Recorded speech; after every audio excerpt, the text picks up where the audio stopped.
Morning students, मैं उज्जवल शुक्ला आपके favourite YouTube channel commerce में आपका हार्दिक हार्दिक स्वागत करता हूं। आज है फोर्थ यूनिट की बारी मेरी जुबानी, जो कि है सप्लाई चेन मैनेजमेंट। तो इससे पहले कि आपका लेक्चर स्टार्ट करूं, मेरी अपील है कि आप इस चैनल को सब्सक्राइब कीजिए, इस वीडियो को लाइक कीजिए और इस यूट्यूब चैनल के जितने भी वीडियो कंटेंट हैं उन्हें आगे शेयर कीजिए। ठीक है, तो now let's start the supply chain management.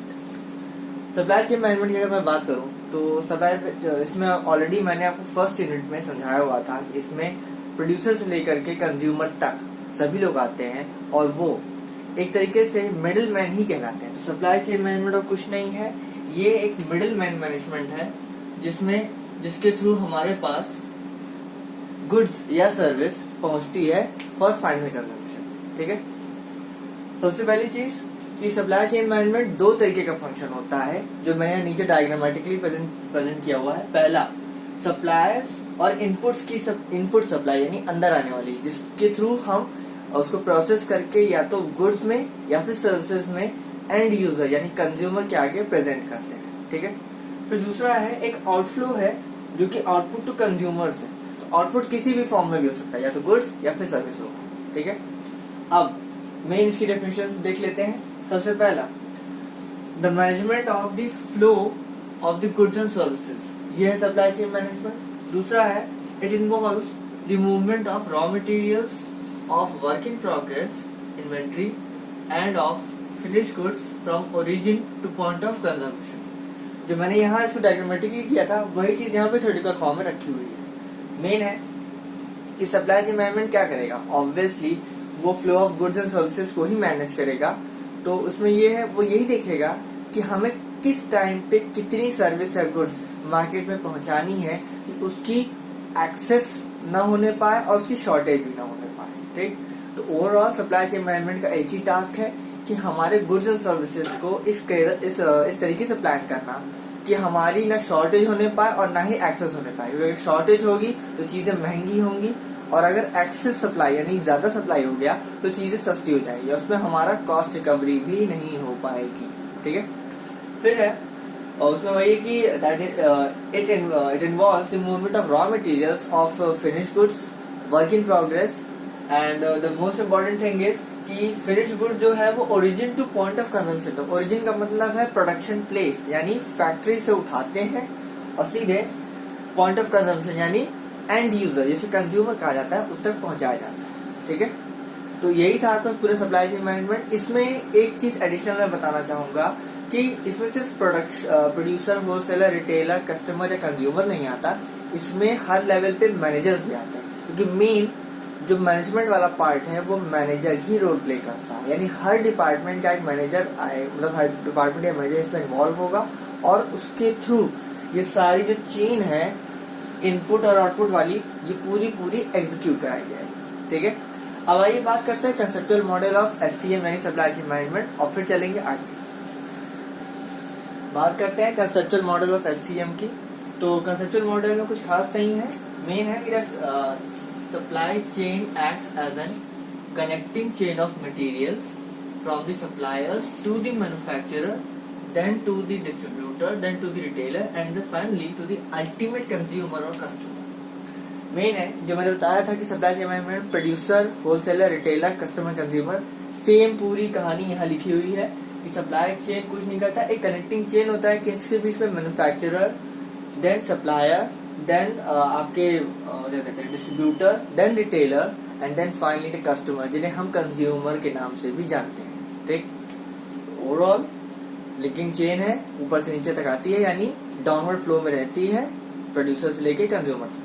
Second है, इट इन्वॉल्व्स प्रोक्योरमेंट यानी हासिल करना, movement and storage of materials, parts and finish inventory. बिल्कुल, प्रोक्योरमेंट किसका होगा, रॉ मटेरियल का होगा, मूवमेंट किसका होगा, फिनिश गुड्स का होगा। ठीक है, स्टोरेज किसका होगा, रॉ मटेरियल और फिनिश गुड्स दोनों का होगा, दोनों का ही मैनेजमेंट किया जाएगा, लेकिन पहले रॉ मटेरियल होगा फिर फिनिश गुड्स होगा।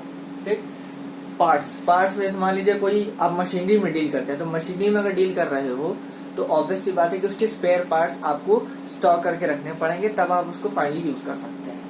और फिर है फिनिश इन्वेंट्री। फिनिश इन्वेंट्री का मतलब है रेडी टू यूज गुड्स, जिसको हमने रॉ मटेरियल कन्वर्ट करके एक यूजेबल प्रोडक्ट में कन्वर्ट कर दिया। ठीक है, अगला है इन सम, यानी कहते हैं ना, उसे हम सम अप करके बात करते हैं। तो SCM works in a demand driven situation, encourages flow type production with small batches, reduces idle time and inventory in any business by improving overall customer centric approach। Main है कि जो supply chain management है वो demand driven होती है। Means कहने का है कि हम मार्केट में सर्वे करवाते हैं, उसको देखते हैं और फिर जैसा उसमें हमको रिजल्ट दिखता है हम उसके अकॉर्डिंग काम करते हैं। ऐसा अब आज का जो मार्केट है वो प्रोडक्ट ओरिएंटेड नहीं है। आज का मार्केट कस्टमर ओरिएंटेड है कि कस्टमर को जो चाहिए हम वही मार्केट में डालेंगे, वरना हम मार्केट से किक आउट हो जाएंगे। ठीक, कस्टमर हमें पहले बार फेंक देगा। तो जो कस्टमर को चाहिए वही बनाओ और वही मार्केट में डालो। इसके लिए कंपनीज करती क्या है, सर्वे करवाती है। ठीक, उस सर्वे के थ्रू वो डेटा कलेक्शन करती है और फिर उसी डेटा को वो अपने डिमांड के सेंस में देखती हैं और फिर उस डिमांड ड्रिवन सिचुएशन के अकॉर्डिंग वो प्रोडक्शन करती हैं और फिर उस प्रोडक्शन को फाइनली मार्केट में लॉन्च करती है। ठीक है, डिमांड ड्रिवन सिचुएशन है encourages flow type product. Flow type का मतलब है बना बाहर गया, बना बाहर गया, इसे फ्लो टाइप कहते हैं। एक चेन बनी हुई है कि रॉ मटेरियल लेंगे, उसको प्रोसेस करेंगे, कन्वर्ट करेंगे और फिर फिनिश गुड्स में ट्रांसफॉर्म करने के बाद उसको हम मार्केट में लॉन्च कर देंगे। फिर है दूसरी चीज, प्रोडक्शन जो होता है वो स्मॉल बैचेस में किए जाते हैं। स्मॉल बैचेस का मतलब है कि सेक्शन, मतलब वो है एक इंस्टॉलमेंट्स में किए जाते हैं कि पहले एक 100 यूनिट्स का हम एक बैच बनाएंगे, फिर एक और 100 यूनिट बनेगा, फिर एक और 100 यूनिट बनेगा, ऐसे बनता है। एक साथ प्रोडक्शन नहीं किया जाता। कंपनी धीरे धीरे मार्केट में जो है सामान बाहर निकालती है, क्योंकि जानती है कि हम एक साथ निकाल देंगे तो हो सकता है मार्केट में हमारे माल सस्ते हो जाए और सस्ते वजह से हमारा जो वुड बी प्रॉफिट है वो हमें ना मिलने पाए। तो कॉस्ट रिकवरी भी हो जाए, प्रॉफिट भी अर्न हो जाए, उसके लिए कंपनीज बैच वाइज प्रोडक्ट बनाती हैं और फिर धीरे धीरे उसको मार्केट में डालती है। ठीक है, फिर है आइडल इन्वेंट्री का मतलब है कि अगर supply chain management properly act ना करें तो कभी कभी ऐसा होता है कि हमने जो रॉ मटेरियल मंगवाया है उस रॉ मटेरियल में कुछ इन्वेंट्री जो है वो आइडल रहता है, यानी बेकार पड़ी रहती है, उसका यूज नहीं होता। ठीक है, तो इस नॉन यूज की वजह से होता क्या है कि जो वर्कर्स वहाँ काम कर रहे हैं वो उनका भी आइडल टाइम हो जाता है। ठीक, इन दोनों को ही सप्लाई चेन मैनेजमेंट बहुत अच्छी तरीके से मैनेज करती है, जानती है कि उसे कब कहाँ कितना मंगवाना है, कितना यूज करना है और कितने का प्रोडक्शन करवाना है। ठीक, फिर है overall improving overall customer centric approach. मैंने कहा कस्टमर यानी कंज्यूमर सेंट्रिक, कस्टमर को जो चाहिए वही बनेगा। ठीक है, अब आइए इसका मॉडल देख लेते हैं। मॉडल के बाद चलेंगे उन 5 पिलर्स के बारे में बात करेंगे जिन पे total conceptual model of SCM base करता है। ठीक है, आपके सामने है वो मॉडल जिसके बारे में मैंने बात की थी। तो सबसे पहले कंस्ट्रक्ट्स ऑफ SCM देख लेते हैं कि सप्लाई चेन मैनेजमेंट में क्या क्या एलिमेंट्स होते हैं जिनके थ्रू सप्लाई चेन मैनेजमेंट की पूरी स्ट्रक्चर देखी जाती है। सबसे पहला top management commitment. Top management commitment का मतलब है कि प्रोडक्शन कितना होगा, क्या बनेगा, ये सारी चीजें टॉप मैनेजमेंट ही डिसाइड करता है। ठीक है, उसके बाद customers orientation and involvement of employees. Customers orientation का मेन मतलब है कि हम कस्टमर्स के प्रेफरेंसेस को जाने, टेस्ट को जाने और उन्हें एग्जैक्टली क्या चाहिए, कब चाहिए, उसको समझें। उसके बाद इन्वॉल्वमेंट ऑफ एम्प्लॉइज। एम्प्लॉइज में वो मैनेजर्स भी आएंगे जो कि एग्जैक्टली इस काम को करवाते हैं, यानी इस एक्शन को एग्जीक्यूट करवाते हैं। फिर है supply management. Obviously supply management में इनपुट और आउटपुट दोनों का मैनेजमेंट करना है। ठीक है, फिर है इंफॉर्मेशन टेक्नोलॉजी। इंफॉर्मेशन टेक्नोलॉजी इस वजह से क्योंकि पहले तो मैनुअली काम होता था, लोग डोर टू डोर जाते थे, लोगों से क्वेश्चनर भरवाते थे या उनसे इंटरव्यू करते थे। आज क्या है, ईमेल आईडीज पे एक क्वेश्चनर डाल दिया जाता है कि आप प्लीज इस सर्वे में पार्टिसिपेट करिए, अपनी लॉगिन आईडी भरिए, अपना डिटेल भरिए और फिर इसमें जो क्वेश्चन दिए हुए हैं उसके रिप्लाई करके उसको सबमिट कर दीजिए। ठीक, उससे उनका डेटा कलेक्शन हो जाता है, लेकिन पहले ये सिस्टम नहीं था। इस वजह से इंफॉर्मेशन टेक्नोलॉजी का एक रोल प्ले करेगा। फिर है मैन्युफैक्चरिंग मैनेजमेंट। मैन्युफैक्चरिंग मैनेजमेंट में मेन है कि कितना रॉ मटेरियल आया है, उसमें कितना सामान बन सकता है, यानी कितना गुड्स बन सकता है, उसे देखना। ठीक है, फिर है रिटर्न्स मैनेजमेंट। रिटर्न्स मैनेजमेंट में भी दोनों आएंगे, इसमें आपका रॉ मटेरियल रिटर्न और फिनिश गुड्स रिटर्न दोनों जाएगा। आपने जितना रॉ मटेरियल मंगवाया था, मान लीजिए आपने 100 मंगवाया था, आपने 80 से ही पूरा प्रोडक्शन कर लिया, आपको बाकी 20 की जरूरत नहीं पड़ी, आपने उसको रिटर्न कर दिया। और फिनिश गुड्स में भी आपने जो सामान बेचा था, मान लीजिए 10 लोग ले गए थे, 10 में से 8 लोगों को वो चीज पसंद आई, 2 लोगों को उसमें कुछ डिफेक्ट दिखा, उन्होंने वापस लाया, आप इसको वापस ले गया, ठीक। तो वो रिटर्न मैनेजमेंट, ठीक। अब इनका अल्टीमेट जो गोल है वो क्या है? सबसे पहला मेजरमेंट ऑफ परफॉर्मेंस है financial performance. Financial performance main है कि अगर प्रॉपर्ली सप्लाई चेन मैनेजमेंट किया जाए तो कोई भी ओवरलैपिंग ऑफ बजट नहीं हो सकती, ठीक है। सेकेंड है बिजनेस परफॉर्मेंस। बिजनेस परफॉर्मेंस भी ऑप्टिमम हो जाएगा जब आप सप्लाई चेन मैनेजमेंट के अकॉर्डिंग चलेंगे, सब कुछ प्री प्लान्ड होगी, प्री एस्टिमेटेड होगी, तो ऑब्वियस सी बात है कि बिजनेस अपना बेस्ट देगा और बेस्ट प्रोड्यूस भी करेगा विदाउट एनी वेस्टेज। तीसरा और लास्ट है customer related performance. Customer related performance में सिर्फ यही चीज है, to provide goods at reasonable prices on time, and second thing is that value added services and after sale services भी आपको प्रोवाइड करनी चाहिए, ठीक है। और लास्ट में है ओवरऑल सप्लाई चेन ओरिएंटेशन है। ओरिएंटेशन का मतलब होता है पूरा रिस्ट्रक्चरिंग करना और रीप्रोग्रामिंग करके उसको और ऑप्टिमम लेवल पे लाना, ठीक है। तो बात करते हैं इसके अगला है सप्लाई चेन ड्राइवर्स। आइए उसके बारे में बात करते हैं और फिर मिलेंगे अगले वीडियो में। बात करते हैं सप्लाई चेन ड्राइवर्स की। सप्लाई चेन ड्राइवर्स में मेनली 5 चीजें हैं जिनके पहले 2 मैंने यहाँ लिखे हुए हैं, ठीक है। आइए इसकी बात सबसे पहले बात करते हैं प्रोडक्शन की। तो प्रोडक्शन एक ऐसा ड्राइवर है, यानी मीन है कि this driver can be made very responsive by building factories that have a lot of excess capacity and use flexible manufacturing techniques to produce a wide range of items। कहने का मतलब सिर्फ इतना है कि जब प्रोडक्शन करना है तो ऑब्वियसली बात है हमें फैक्ट्री प्रेमाइसेस की जरूरत पड़ेगी, और उस फैक्ट्री प्रेमाइस की वजह से यानी उसके लिए मेन हमें फ्लेक्सिबल एरिया होना चाहिए, यानी फ्लेक्सिबल हर एक चीज होनी, मशीनरी भी, प्रोडक्शन प्लेस भी, फैक्ट्री भी, सब कुछ। फ्लेक्सिबिलिटी का सिर्फ इतना मतलब है कि अगर हमें तुरंत स्विच करना पड़ जाए किसी और प्रोडक्ट या सर्विस के मैन्युफैक्चरिंग पे तो हम इजीली कर सकें। ऐसा ना हो कि हम एक बार में एक ही चीज पे ही जो है फोकस कर सकते हैं। वैसे भी कंपनीज पोर्टफोलियो फंक्शंस पे ज्यादा फोकस करती हैं, जिसमें कंपनीज के पास एक सिंगल प्रोडक्ट नहीं होता, कई सारे प्रोडक्ट्स होते हैं जिसपे एक साथ काम किया जाता है। तो वो फ्लेक्सिबिलिटी ऑफ प्रोडक्शन यूनिट का ही एक रिजल्ट है कि हम एक साथ कई सारे प्रोडक्ट्स पे काम कर लेते हैं और काम कर भी पाते हैं। वही चीज यहाँ भी उन्होंने कही है कि flexibility of production premise important है, ताकि so that we can switch from one product to another if we have to do that, ठीक है। अगला है इन्वेंट्री। इन्वेंट्री का मैंने बताया था सिर्फ स्टॉक ऑफ गुड्स होता है, तो स्टॉक ऑफ गुड्स अगर है तो इसकी रेस्पॉन्सिबिलिटी यानी इसका रिटायरेशन और बढ़ाने के लिए कि ये और अच्छे से परफॉर्म कर पाए, इसकी परफॉर्मेंस को बढ़ाने के लिए stocking high levels of inventory होना चाहिए for a wide range of product, ठीक है। और वाइड रेंज के साथ साथ आप अगर किसी एक ही जगह पे वाइड रेंज ऑफ प्रोडक्ट रखोगे तो उतनी रेस्पॉन्सिबिलिटी यानी उतना अच्छा रिजल्ट नहीं मिलेगा जो आपने एक्सपेक्ट किया है। उसकी जगह अगर आप थोड़ा थोड़ा स्टॉक हर जगह रखोगे, यानी थोड़े थोड़े डिस्टेंस पे रखोगे, तो वो ज्यादा रेस्पॉन्स आपको देगा। क्यों? क्योंकि उसकी वजह से जो उस पर्टिकुलर एरिया में आपके जो कस्टमर्स बैठे हैं उन तक वो सामान बड़ी आसानी से पहुंच जाएगा। Means they will be close to the products which you are offering, और उसकी वजह से आप अपनी रेस्पॉन्सिबिलिटी यानी रिजल्ट को और अच्छा बढ़ा सकते हो और इंक्रीज कर सकते हैं। जो मैंने यहाँ लिखा भी है, additional responsibilities can be gained by stocking products at many location, ठीक है। तो अगला है आपके लिए थर्ड पार्ट इसका, जो कि है लोकेशन का। आइए उसको देखते हैं, तब चलेंगे आगे। Now next is location. Location का मतलब है ज्योग्राफिकल एरिया, जहाँ पे एग्जैक्टली हमारा प्रोडक्शन प्लेस होगा।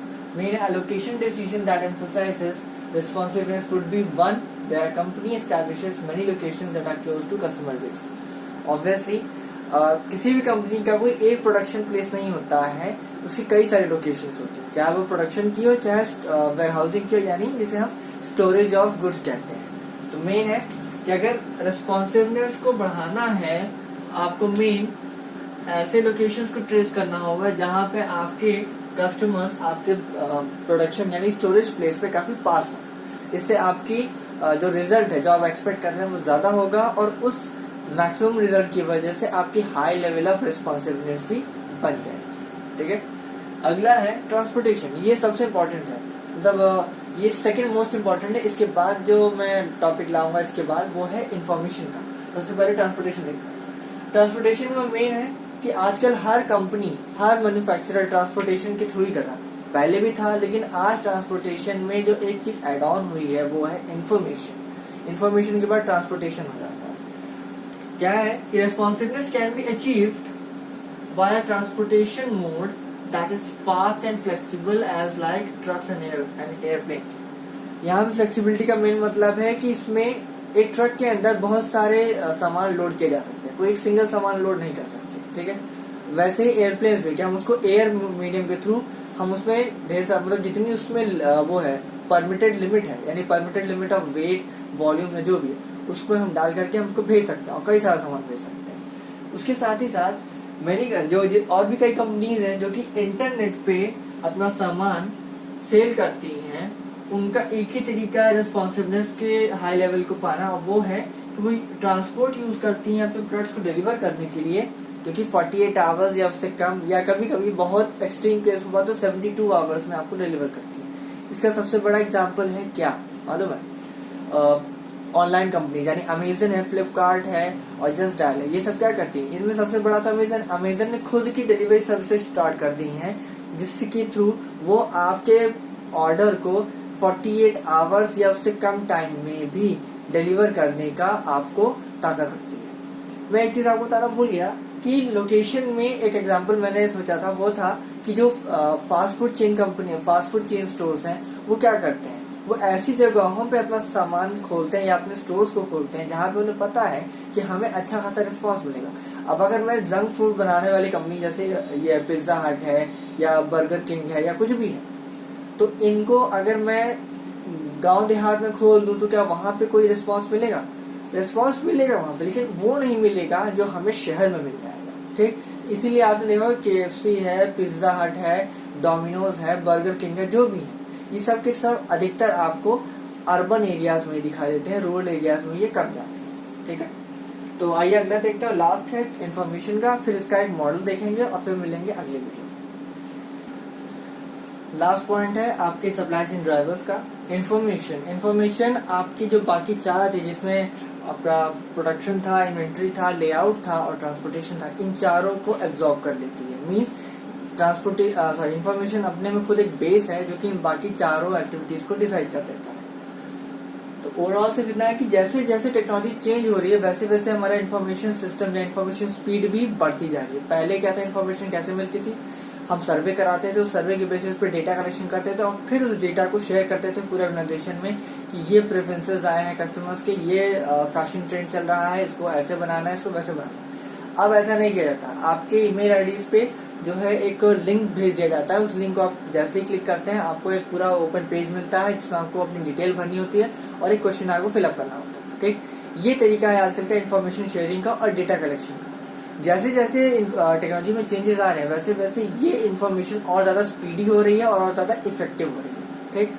तो इन्फॉर्मेशन से इतना था। अब इसके मॉडल को देख लेते हैं जो कि एग्जैक्टली मैंने इन पांचों को सम अप करके बनाया है। पहला है प्रोडक्शन में जो क्वेश्चन आंसर किए जा रहे हैं वो है what, how and when to produce, ठीक। क्या करना है, कब करना है और कब किस समय करना है, ठीक। अगला है inventory, how much to make, how much to stock, कितना बनाना हो, कितना स्टॉक करना है, ये डिसाइड करना पड़ेगा, ठीक। तीसरा है location, where best to do what activity, कहाँ पे क्या सबसे बेस्ट करना है जिसका हमको रिजल्ट अच्छा मिले, वो भी डिसाइड करना है। अगला है transportation, how and when to move product. Transportation अगर हमारे पास रहेगा तो हम जानते हैं कि कब और कैसे और क्या हमें मूव कराना है, मतलब कहाँ, मतलब प्रोडक्शन प्लेस से मार्केट तक क्या क्या मूव कराना है और कब करवाना है। और लास्ट है information, basis for making this decision, यानी ये चार के चारों जो है इंफॉर्मेशन पे डिपेंड करेंगे कि जैसी इंफॉर्मेशन होगी हम वैसा ही आगे मूव फॉरवर्ड करेंगे। That's it. तो आज के लेक्चर में इतना ही करूंगा, मिलेंगे अगले लेक्चर में अदर कंटेंट्स के साथ, तब तक के लिए आपसे विदा। Thank you so much.